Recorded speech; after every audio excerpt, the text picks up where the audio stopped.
આજે આપણે સ્વાધ્યાયના દાખલાની વાત કરીએ। દાખલા નંબર 1 છે 5 × 10⁻8 કુલમ અને -3 × 10⁻8 કુલમના બે વિદ્યુત ભારો એકબીજાથી 16 સેન્ટીમીટર અંતરે રાખેલા છે। એટલે ધારો કે હું એમ કહું કે એક વિદ્યુત ભાર Q1 છે, બીજો Q2 છે, જેમના મને આટલા મૂલ્ય આપ્યા છે। બંને વચ્ચેનું અંતર છે 16 સેન્ટીમીટર એટલે કે 0.16 મીટર છે। આ બે વિદ્યુત ભારને જોડતી રેખા પરના કયા બિંદુઓએ વિદ્યુત સ્થિતિમાન શૂન્ય છે એ આપણને પૂછ્યું છે અને અનંત અંતરે સ્થિતિમાન શૂન્ય લો। હવે જુઓ, અહીંયા આગળ આવો જ આપણે દાખલો આમ તો ઉદાહરણની અંદર પણ ગણી ગયા હતા। આપણે જ્યારે એક વિદ્યુત ભાર ધન હોય અને બીજો વિદ્યુત ભાર ઋણ હોય તો કઈ કઈ શક્યતા છે કે કયા સ્થાને વિદ્યુત સ્થિતિમાન શૂન્ય થઈ શકે। એક વિચારી શકાય, બે શક્યતા વિચારી શકાય, જેમાં એક શક્યતા હું વિચારી શકું કે બંનેને જોડતી રેખા પર કોઈક બિંદુ હશે તો આ બિંદુ પાસે પણ સ્થિતિમાન શૂન્ય થઈ શકે। અને બીજી શક્યતા થાય કે આપણો જે ઋણ વિદ્યુત ભાર હોય એની જમણી તરફ આ બાજુ કોઈ હું બિંદુ વિચારી શકું જ્યાં સ્થિતિમાન શૂન્ય થઈ શકે, પણ આ ધન વિદ્યુત ભારની આ તરફ સ્થિતિમાન શૂન્ય ન મળે, કારણ આ ધન વિદ્યુત ભારથી અંતર ઓછું હોય તો આને લીધે સ્થિતિમાન આપણને વધુ મળે। ઓલરેડી આને લીધે સ્થિતિમાન વધુ હોય અને એના બદલે અહીંથી માઇનસ થતી કિંમત જે છે એ તો નાની થવાની, કારણ કે આને લીધે સ્થિતિમાન કેવું મળશે? ઓછું। Q2 ઓલરેડી નાનો છે અને અંતર વધારે છે એટલે કે Q/R, Q નાનો છે એટલે સ્થિતિમાન એને લીધે પણ ઓછું મળે અને R વધારે છે એટલે વ્યસ્ત સંબંધ છે એટલે પણ સ્થિતિમાન ઓછું મળશે। માટે કહી શકાય કે અહીંયા આગળ બે શક્યતા છે કે આ બંનેને જોડતી રેખા પર અહીંયા કોઈક બિંદુ હોય ત્યાં સ્થિતિમાન આપણને શૂન્ય મળી શકે, અને બીજી શક્યતા કે ઋણ વિદ્યુત ભારની જમણી તરફ। આપણે હાલ પહેલી શક્યતાની વાત કરીએ કે ધારો કે આપણા Q1 વિદ્યુત ભારથી અહીંયા આગળ x અંતરે P પાસે સ્થિતિમાન શૂન્ય છે, તો આ અંતર x હોય તો આ અંતર થશે 0.16 - x મીટર લખી શકાય। તો અહીંયા આગળ આપણને આ સ્થિતિ છે, તો અહીંયા આગળ આપણે લખી દઈએ કે ધારો કે Q1 વીજભારથી x અંતરે P પાસે વિદ્યુત સ્થિતિમાન શૂન્ય છે। વિદ્યુત સ્થિતિમાન જે છે આપણે જાણીએ છીએ કોને કોને લીધે મળશે, તો Q1 ને લીધે સ્થિતિમાન મળે અને Q2 ને લીધે, બંનેનો સરવાળો શૂન્ય છે એમ કહી શકાય। હવે સ્થિતિમાનનું સૂત્ર છે KQ/R એટલે KQ1 અપોન કેટલું અંતર છે x, પ્લસ આને લીધે મળતું સ્થિતિમાન થશે KQ2 અપોન કેટલું અંતર થશે 0.16 - x અને બરાબર 0। આનું સાદું રૂપ આપીએ એટલે આને બરાબરની આ બાજુ લઈ જાય એટલે માઇનસ થઈ જાય, એટલે થશે KQ1 upon x is equal two minus KQ2 upon 0.16 - x। બે બાજુથી K કેન્સલ થઈ જાય, Q1 Q2ની કિંમત મૂકું, Q1ની કિંમત છે 5 × 10⁻8 અપોન x થશે અને બરાબર માઇનસ Q2ની કિંમત છે -3 × 10⁻8 અપોન 0.16 - x તો ખરા જ। હવે જુઓ, આ માઇનસ માઇનસ પ્લસ થઈ જાય, 10⁻8 બંને બાજુથી કેન્સલ થઈ જાય અને આપણે ક્રોસ ગુણાકાર કરી દઈએ તો આ પદ આવું મળે। 5 છે એની સાથે આટલું પદ ગુણાશે 0.16 - x અને આ બાજુ અહીંયા માત્ર 3 વધ્યા છે એની સાથે ગુણાશે x। હવે આ બંનેનો ગુણાકાર કરો તો આ 0.16 × 5 એટલે 0.8 થશે, એટલે આ થયું 0.8 - 5x is equal two 3x। તો 5x આ બાજુ લઈ જઈએ એટલે 8x ઇઝ ઇક્વલ ટુ 0.8, મતલબ કે x is equal to 0.1 metre એટલે કે 10 સેન્ટીમીટર। એટલે કે આપણે કહી શકીએ કે આપણો જે આ વિદ્યુત ભાર છે Q1 ત્યાંથી 10 સેન્ટીમીટર અંતરે આપણને સ્થિતિમાન શૂન્ય મળશે। એ જ, અને જો આનાથી અંતર કેવું હોય તો અહીંયા આગળ આ જો ટોટલ આ બે વચ્ચેનું અંતર 16 સેન્ટીમીટર છે, તો અહીંથી 10 સેન્ટીમીટર અંતરે, તો Q2 વિદ્યુત ભારથી કેવું હોય તો 6 સેન્ટીમીટર અંતરે જે છે એ આપણને સ્થિતિમાન શૂન્ય મળે છે કહી શકાય। બીજી શક્યતાની વાત કરીએ, બીજી શક્યતા મેં તમને કીધું એ પ્રમાણે કઈ હોઈ શકે, તો અહીંયા આગળ આપણો વિદ્યુત ભાર ધન છે, અહીંયા આગળ ઋણ વિદ્યુત ભાર છે Q2, તો ત્યાંથી જે છે એ અહીંયા આગળ આ અંતર હું કહું તો અહીંયા આગળ ધારો કે સ્થિતિમાન શૂન્ય P પાસે થઈ શકે। એટલે આપણે કહીએ ફરી પાછું, ધારો કે Q1 વિદ્યુત ભારથી x અંતરે P પાસે સ્થિતિમાન આપણને શૂન્ય મળે છે। આ અંતર આપણને ખબર છે 0.16 મીટર, એનો અર્થ એવો થાય કે આટલું જે અંતર છે એ કેટલું થઈ જશે તો x - 0.16 થઈ જશે। તો હવે આપણે લખી દઈએ કે ધારો કે Q1 થી x અંતરે P પાસે સ્થિતિમાન 0 છે। ફરી પાછું કઈ સ્થિતિમાન Q1 ને લીધે મળે પ્લસ Q2 ને લીધે મળે, ટોટલ 0 છે। ચલો Q1 એટલે હું અહીંયા આગળ કિંમતો મૂકું એટલે આવું થઈ જશે V1 dash is equal two minus V2 dash. કિંમત મૂકું, સ્થિતિમાનનું સૂત્ર છે KQ/R એટલે KQ1 અપોન આ જે અંતર છે અહીંથી P સુધીનું અંતર છે x એટલે x મૂકશો બરાબર માઇનસ KQ2 અપોન જે અંતર છે એ આ વિદ્યુતભારથી અહીં સુધીનું અંતર છે x માઇનસ 0.16। તો આ મૂકી દઈએ, બંને બાજુ તમે જોઈ શકો છો કે અને કે કેન્સલ થઈ જશે। હું કિંમતો મૂકી દઉં Q1 અને Q2ની। Q1 છે 5 × 10⁻8 અને Q2 છે એ છે -3 × 10⁻8 divided by x minus 0.16। Minus minus plus થઈ જશે, 10⁻8 બે બાજુથી કેન્સલ, ક્રોસ ગુણાકાર કરું તો 5 × x minus 0.16 is equal two 3x। સાદરૂપ આપો તો 5x માઇનસ આ ગુણાકાર થશે 0.8 is equal two 3x। 3x ને આ બાજુ લઈ આવો અને 0.8 ને આ બાજુ લઈ જાઓ એટલે 2x ઇઝ ઇક્વલ ટુ 0.8, મતલબ કે x is equal to 0.4 metre. 0.4 metre એટલે કે બોલી શકાય 40 સેન્ટીમીટર। તો આપણે લઈ શકીએ અહીંયા આગળ કે અહીંયા આગળ આપણી પાસે બે જવાબ મળ્યા કે આપણા Q1 વિદ્યુતભાર છે તો એ Q1 વિદ્યુતભારથી અનુક્રમે એક તો 10 સેન્ટીમીટર અંતરે અને બીજી શક્યતા મળી આપણને Q1 વિદ્યુતભારથી 40 સેન્ટીમીટર અંતરે। આ બંને અંતરે આપણને સ્થિતિમાન 0 મળશે। હવે વાત કરીએ સ્વાધ્યાયનો દાખલા નંબર 2.2। પ્રશ્ન છે 10 સેન્ટીમીટરની બાજુવાળા નિયમિત ષટકોણના દરેક શિરોબિંદુએ 5 માઇક્રોકુલમ વિદ્યુતભાર છે। ષટકોણના કેન્દ્ર પર સ્થિતિમાન ગણો। હવે જુઓ, આ ષટકોણ છે, નિયમિત ષટકોણ છે એટલે બધી જ જે આ લંબાઈ છે બધી બાજુઓની એ સમાન છે 10 સેન્ટીમીટર। મેં અહીંયા આગળ આ ષટકોણને ABCDEF એવા નામ આપી દીધા છે અને એનું જે કેન્દ્ર છે એ O છે। અહીંયા આગળ તમે જોઈ શકો છો કે અહીંયા ષટકોણની અંદર આ બધા ખૂણા 60-60ના થશે। તો આ જે ત્રિકોણ જે બનશે એ ત્રિકોણ તમે જોઈ શકો અહીંયા એ સમબાજુ ત્રિકોણ થાય। એટલા માટે આપણે કહી શકીએ કે અહીંયા આગળ દરેક શિરોબિંદુથી કેન્દ્ર સુધીનું જે અંતર છે એ અંતર R જે છે એ પણ બાજુના માપ જેટલું એટલે 10 સેન્ટીમીટર મતલબ કે 0.1 મીટર આપણને મળશે।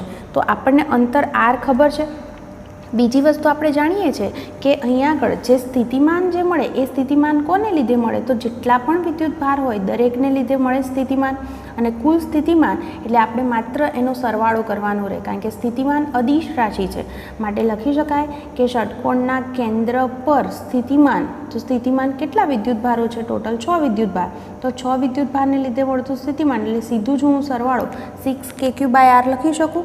બસ હું આમાં કિંમત મૂકી દઈશ, Kની વેલ્યુ છે 9 × 10⁹, Q છે 5 × 10⁻6 અને જે અંતર છે એ છે 0.1। ગણતરી કરો એટલે તમારો જવાબ 2.7 × 10⁶ વોલ્ટ મળશે। તો આ રીતે આપણે કેન્દ્ર પર સ્થિતિમાન શોધી શકીએ। તો આવા કોઈ પણ MCQ પણ હોય તો દર વખતે એટલું ધ્યાન રાખવું કે સ્થિતિમાન જેટલા પણ વિદ્યુતભાર હોય દરેકને લીધે મળે અને બધાનો સરવાળો કરવાથી આપણને કુલ સ્થિતિમાન મળી શકે। આપણે જે અંતર હોય એ હંમેશા વિદ્યુતભારથી જે બિંદુ પાસે સ્થિતિમાન શોધીએ છીએ ત્યાં સુધીનું અંતર આપણે અહીંયા આગળ લેવું પડે। સ્વાધ્યાયનો દાખલા નંબર 2.3 છે। બે વિદ્યુતભાર છે 2 માઇક્રોકુલમ અને -2 માઇક્રોકુલમ એકબીજાથી 6 સેન્ટીમીટર દૂર આવેલા છે। બિંદુઓ A અને B પર એમને આપણે મૂકેલા છે। તંત્રના કોઈ સમસ્થિતિમાન પૃષ્ઠની ઓળખ કરો। એટલે આપણે કોઈ સમસ્થિતિમાન પૃષ્ઠ આપણે શોધવું છે અને બીજું કહે છે કે આ સપાટી પર દરેક બિંદુએ વિદ્યુત ક્ષેત્રની દિશા કઈ હશે। જુઓ, હાલ મેં એવું કીધું કે આ જે બંને છે A અને B, ધારો કે હું એનું મધ્ય બિંદુ કહું C, તો અહીંયા આગળ C પાસે મેં આવું એક સમતલ વિચાર્યું છે। એમાંથી જે આ જે રેખા AB છે એને આમ આપણે લંબ મૂકેલું છે। પહેલાં આપણે C પાસે સ્થિતિમાનની વાત કરીએ તો સ્થિતિમાન બંને વિદ્યુતભારને લીધે મળશે એટલે કે Q એટલે અહીંયા આગળ 2 માઇક્રોકુલમ છે એટલે કે 2 × 10⁻6 થશે અપોન અહીંથી C સુધીનું અંતર, તો આખું ટોટલ અંતર 6 સેન્ટીમીટર છે। એનો મતલબ એવો થાય કે અહીંથી A થી C સુધીનું જે અંતર છે આ અંતર એ થશે 3 સેન્ટીમીટર અને એ જ રીતે આ અંતર પણ 3 સેન્ટીમીટર છે। 3 સેન્ટીમીટર એટલે તમે જાણો છો 0.03 મીટર લખી શકાય। બરાબર. એ જ રીતે આ વિદ્યુતભારને લીધે મળતું સ્થિતિમાન માઇનસ છે એટલે માઇનસ આવશે વિદ્યુતભારની કિંમત અપોન અંતર છે એ 0.03 છે. જુઓ બંને સરખા છે એટલે પરિણામી જે છે બંનેની બાદબાકીને લીધે જવાબ મને 0 મળશે. એટલે કે અહીંયા આગળ સી બિંદુમાંથી પસાર થતું આ જે સમતલ છે એ સમસ્થિતિમાન સપાટી છે કારણ કે એના દરેક બિંદુએ વિદ્યુત સ્થિતિમાન 0 છે. તો આપણે અહીંયા આગળ લખવું પણ પડે. તો આપણે લખી શકીએ સી બિંદુમાંથી પસાર થતું સમતલ એ સમસ્થિતિમાન સપાટી છે અને એના દરેક બિંદુએ વિદ્યુત સ્થિતિમાન કેટલું હશે? 0. હવે ક્વેશ્ચન બીમાં આપણને પૂછ્યું છે કે આ સપાટી પર દરેક બિંદુએ વિદ્યુત ક્ષેત્રની દિશા કઈ હશે? હવે આપણે જાણીએ છીએ કે વિદ્યુત ક્ષેત્રની દિશા ધનથી ઋણ તરફ હોય તો અહીંયા આગળ પણ એવું કહેવાય કે ધનથી ઋણ તરફ એટલે એ થી બી તરફ હશે. અને આપણે આગળ પણ ભણી ગયા કે હંમેશા વિદ્યુત ક્ષેત્ર કેવું હોય તો આવું સમસ્થિતિમાન પૃષ્ઠ હોય તો એને લંબરૂપે. તો આ વસ્તુનો પણ આપણે ઉલ્લેખ કરી દઈશું કે આપણે જાણીએ છીએ એ મુજબ વિદ્યુત ક્ષેત્રની દિશા ધન વિદ્યુતભારથી ઋણ વિદ્યુતભાર તરફની હોય તેથી અહીં વિદ્યુત ક્ષેત્ર એ થી બી તરફ હશે તથા સમસ્થિતિમાન સપાટીને એ લંબરૂપે હશે. દાખલા નંબર 2.4 છે. 12 સેન્ટીમીટર ત્રિજ્યાના એક ગોળાકાર સુવાહકની સપાટી પર 1.6 × 10⁻⁷ કુલમ વિદ્યુતભાર નિયમિત રીતે વિતરિત થયેલો છે. આપણને એક ગોળાકાર સુવાહક સપાટી કીધી અને એના પર આટલો વિદ્યુતભાર કીધો. પહેલું કે છે ગોળાની અંદર, પછી ગોળાની તરત બહાર અને બીજું ગોળાના કેન્દ્રથી 18 સેન્ટીમીટર આવેલા બિંદુએ વિદ્યુત ક્ષેત્ર આપણને શોધવાનું કીધું છે.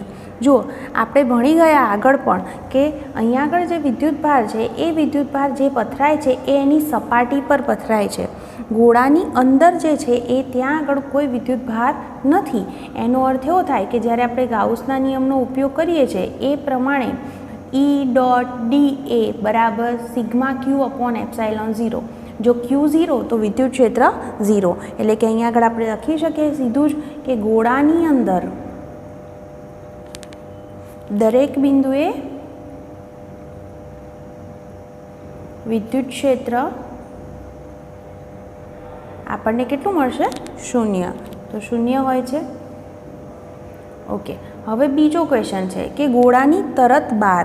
ગોળાની તરત બહાર એટલે આપણે એવું કહીએ કે r > r અંતરે એટલે ગોળાની જ્યારે બહાર વાત કરીએ છીએ ત્યારે આપણે લખી શકીએ કે જાણે કે ગોળાનો આપણે જ્યારે વિદ્યુત ક્ષેત્ર સાબિત કર્યું ત્યારે આપણે આ સાબિત કરી ચૂક્યા છીએ કે બધો જ વિદ્યુતભાર જાણે ગોળાના કેન્દ્ર પર કેન્દ્રિત થયો હોય એમ આપણે ગણી શકીએ. તો અહીંયા આગળ હું લખી શકું કે r > r અંતર હોય ત્યારે આપણે કહી શકીએ કે ગોળાનો બધો વિદ્યુતભાર તેના કેન્દ્ર પર કેન્દ્રિત લઈ શકાય. તો આવી સ્થિતિમાં જો હું વાત કરું તો હવે આપણે સૂત્ર લખી શકીએ r અંતરે. સૂત્ર થશે kq/r². આમાં હું કિંમત મૂકી દઈશ k એટલે 9 × 10⁹. q જે છે આપણને 1.6 × 10⁻⁷ કીધેલો જ છે અપોન જે અંતર r છે એ 12 સેન્ટીમીટર કારણ કે ત્રિજ્યા 12 સેન્ટીમીટર છે માટે. તો અહીંયા આગળ જે છે મીટરમાં લખું તો 0.12 મીટર થશે અને એનો સ્ક્વેર કરશો તો તમારો જે આન્સર આવશે એ 10⁵ ન્યૂટન પર કુલમ જેટલો મળશે. તો આ રીતે જે છે આપણને જવાબ બી મળશે. હવે સી કીધું છે કે ગોળાના કેન્દ્રથી 18 સેન્ટીમીટર અંતરે એટલે કે હવે r બરાબર મને 18 સેન્ટીમીટર લેવાના કીધા છે એટલે કે 0.18 મીટર લખી શકાય. તો એવી સ્થિતિમાં હું વિદ્યુત ક્ષેત્ર શોધું તો વિદ્યુત ક્ષેત્રનું સૂત્ર થશે kq/ અને હું r' નામ આપું તો r'². કિંમતો પાછી લખી દઈએ 9 × 10⁹. ક્યુની જે વેલ્યુ છે એ છે 1.6 × 10⁻⁷ અપોન r' છે 0.18. સ્ક્વેર કરીએ તમારો જે આન્સર છે એ એપ્રોક્સિમેટલી મળશે 4.44 × 10⁴ ન્યૂટન પર કુલમ. તો આ રીતે જો ગોળાની અંદર કે તો ત્યાં આગળ વિદ્યુત ક્ષેત્ર 0 મળે. ગોળાની સપાટી પર એટલે kq/r² કારણ કે જ્યારે ગોળાની બહાર આપણે વાત કરતા હોઈએ ત્યારે બધો જ વિદ્યુતભાર એના કેન્દ્ર પર કેન્દ્રિત છે એ રીતે ગણી શકાય. એટલે કેન્દ્રથી અંતર આપણે ગણવાનું હોય તો કેન્દ્રથી સપાટી સુધીનું અંતર મતલબ કે એની ત્રિજ્યા થશે. તો એ કિંમત મૂકી દઈએ એટલે આપણને આ જવાબ મળે. અને અહીંયા આ સ્થિતિમાં પણ આ ગોળાની બહાર જ છીએ 18 સેન્ટીમીટર અંતર એટલે ગોળાની ત્રિજ્યા 12 સેન્ટીમીટર છે મતલબ કે ગોળાની બહાર આપણે વાત કરી રહ્યા છીએ તો ત્યારે પણ બધો વિદ્યુતભાર કેન્દ્ર પર કેન્દ્રિત છે માટે આપણે આ જ સૂત્ર દ્વારા બહાર પણ વિદ્યુત ક્ષેત્ર શોધી શકીએ છીએ. હવે દાખલા નંબર 2.5 છે.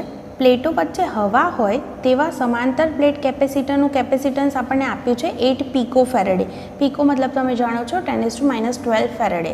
જો પ્લેટો વચ્ચેનું અંતર અડધું કરવામાં આવે અને એમની વચ્ચેના અવકાશને ડાયલેક્ટ્રિક અચળાંક 6 ધરાવતા દ્રવ્ય વડે ભરી દેવામાં આવે તો કેપેસિટન્સ કેટલું થશે? જુઓ, આપણે અગાઉ ભણી ગયા કે જ્યારે કેપેસિટર છે એની બે પ્લેટ વચ્ચે હવા હોય, એટલે બે પ્લેટ વચ્ચે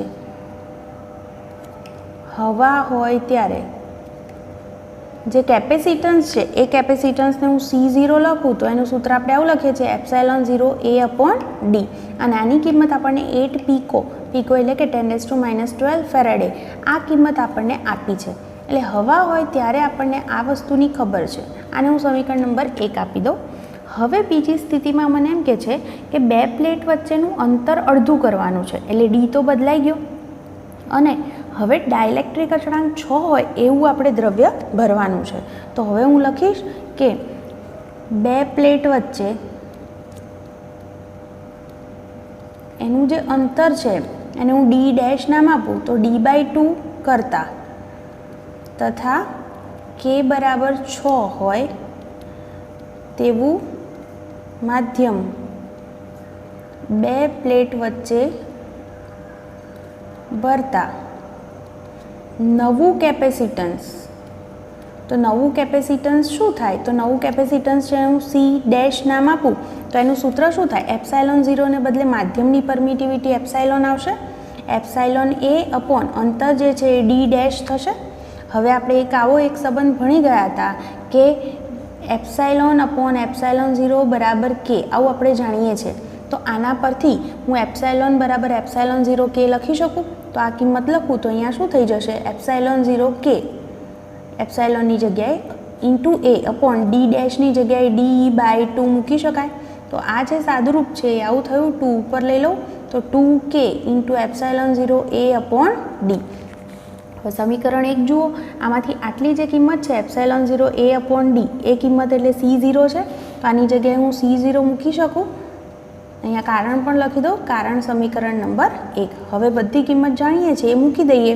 કે જે છે ડાયલેક્ટ્રિક અચળાંક 6 છે તો 6 મૂકીશું. C0 આપણને ખબર છે 8 × 10⁻12 ફેરેડે. તો આનો જો ગુણાકાર કરીએ તો આપણો જે જવાબ છે એ મળશે 96 × 10⁻12 ફેરેડે. એટલે એને આપણે 96 પીકો ફેરેડે પણ લખી શકીએ. દાખલા નંબર 2.6 પ્રશ્ન છે, દરેક 9 પીકો ફેરેડે કેપેસિટન્સ ધરાવતા 3 કેપેસિટરને શ્રેણીમાં જોડેલા છે. એટલે મારી પાસે 3 કેપેસિટર હોય, C1, C2 અને C3 નામ આપું તો ત્રણેયની વેલ્યુ મને 9 પીકો ફેરેડે કીધી છે. હવે કે છે સંયોજનનું કુલ કેપેસિટન્સ શોધો. એટલે પહેલું તો એમનું શ્રેણી જોડાણ છે તો એનું પરિણામી કેપેસિટન્સ શોધવાનું કીધું. બીજું કહે છે કે આ સંયોજનને 120 વોલ્ટના સપ્લાય સાથે જોડવામાં આવે તો દરેક કેપેસિટરને સમાંતર સ્થિતિમાન તફાવત કેટલો હશે. એટલે કે દરેક કેપેસિટરની બે પ્લેટ વચ્ચે સ્થિતિમાનનો તફાવત શું હશે એ પણ આપણને શોધવાનું કીધું છે. તો પહેલાં આપણે લખી દઈએ કે આ ત્રણેયને શ્રેણીમાં જોડ્યા છે તો શ્રેણી જોડાણનું પરિણામી કેપેસિટન્સ આપણે કઈ રીતે ગણીએ છીએ? તો પરિણામી કેપેસિટન્સ શોધવું હોય તો આપણે વ્યસ્તનો સરવાળો કરીએ છીએ. તો પરિણામી કેપેસિટન્સ એને હું C નામ આપું તો 1/C બરાબર 1/C1 plus 1/C2 plus 1/C3.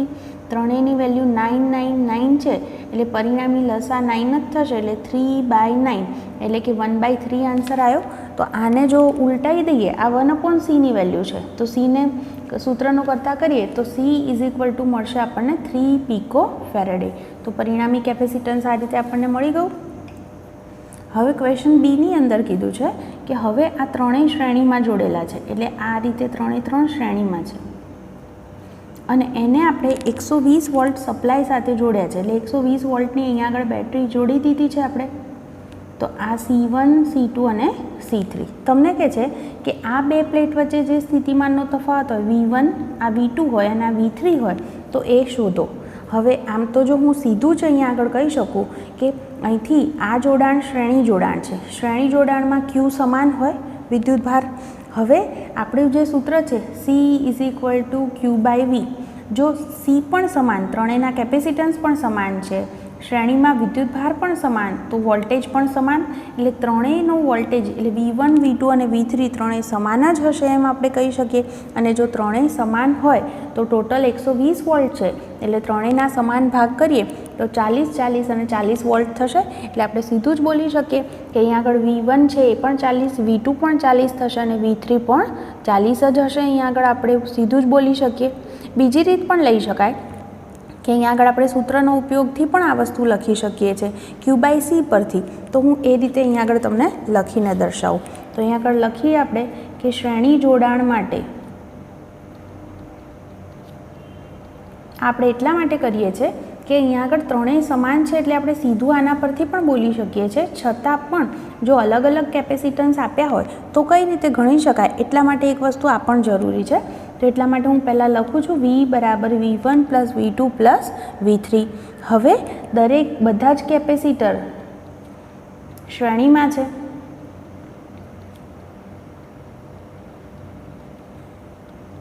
માટે Q સમાન તથા બધાના કેપેસિટન્સ પણ સમાન છે.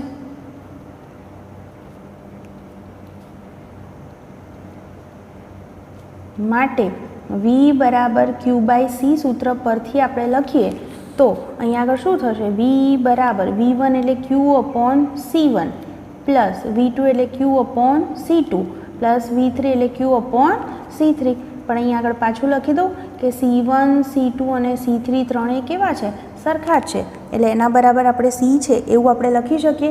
તો આનું હું પરિણામી શોધું તો V બરાબર આપણને શું જવાબ મળશે, તો Q by C Q by C Q by C એટલે 3 ટાઈમ Q બાય સી લખી શકાય. તો આ રીતે આપણને ત્રણેય મળી શકે. અને આના પરથી જો હું Q શોધી કાઢું તો Q બરાબર CV બાય 3 થશે. કિંમતો આપણે ગણી કાઢીએ તો અહીંયા આગળ C જે છે એ C છે 9 × 10⁻12, પછી V જે છે એ 120 છે અને ડિવાઇડેડ બાય 3. આપણે જો આની ગણતરી કરીએ તો તમારો જે જવાબ છે એ કંઈક આવો મળશે, 360 × 10⁻12 કુલમ. તો આ રીતે આપણને Qની વેલ્યુ મળી ગઈ. જો Q ખબર છે તો દરેક કેપેસિટર જે છે એના પર સ્થિતિમાન શું છે, Q બાય સી. તો Q મળી ગયા છે, Cની પણ કિંમત મૂકી દઈએ તો V મળે. તો લખી દઉં કે માટે દરેક કેપેસિટર પરનો વિદ્યુત સ્થિતિમાનનો તફાવત, તો એ તફાવત આપણે લખીએ તો સરખો છે V1 V2 V3 બરાબર કિંમત છે એની Q બાય સી. Q છે 360 × 10⁻12 અને C જે છે એ દરેક સરખા છે એટલે 9 × 10⁻12. તો તમારો જે સીધો જવાબ મળી ગયો 40 વોલ્ટ. એટલે આ રીતે હું ફરીથી કહું એટલા માટે કીધી કે જો તમને અલગ અલગ C આપ્યો હોત તો એના પરથી Q કોમન કાઢી Cની કિંમત મૂકી દો અને એના પરથી ટોટલ Q જે છે એ શોધી કાઢો. અને પછી દરેક કેપેસિટર પર વિદ્યુતભાર જો ખબર પડી જાય તો V શોધવો હોય તો Q મળી જાય તો Q બાય સી પરથી આપણે ગણતરી કરી શકીએ. અહીંયા આગળ ત્રણેય સરખા હતા એટલે ત્રણેયનો સીધું જ આમાં કિંમત મૂકવાથી જવાબ મળ્યો. પણ જો અલગ અલગ હોય તો આ જ રીતે C1 C2 જે પણ આપ્યા હોય એ કિંમતો મૂકી દેવી, એની મદદથી Q શોધી કાઢવો.